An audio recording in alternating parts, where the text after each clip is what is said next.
ছেলেটি দৌড়িয়ে কোথায় যাচ্ছে? আমার পিছনে গুন্ডা লেগেছে, তুমি তোমার ঘরে আমাকে একটু আশ্রয় দাও, ওরা আমাকে মেরে ফেলবে। আচ্ছা, তাড়াতাড়ি ভিতরে এসো।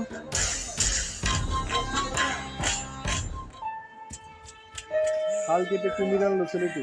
এই ঘরের মধ্যে কোনো এক জায়গায় লুকিয়ে পড়ো। কি হয়েছিল? কারা তারা করেছিল? কে তুমি? শুনলাম এই বাড়িতে নাকি তুমি একা থাকছো। অনেকদিন ধরেই আমি এই সুযোগের অপেক্ষায় ছিলাম। আল্লাহর দোহাই লাগে, তুমি আমাকে ছেড়ে দাও প্লিজ, এইসব করো না। তাড়াতাড়ি বল, নিজের ইচ্ছায় নাকি জোর করে? নিজের ইচ্ছায়। দাঁড়াও, কিন্তু তার আগে আমার একটা শর্ত আছে। বলো। দেশলাই আছে তোমার কাছে? দেশলাই? এই নাও। বুদ্ধি আছে বলা যায়। এটা উফ, আমার আঙুল পুড়ে গিয়েছে। তুমি কি পাগল হয়ে গেছো? কি হলো? তুমি এই ছোট্ট দেশলাইয়ের কাঠির আগুন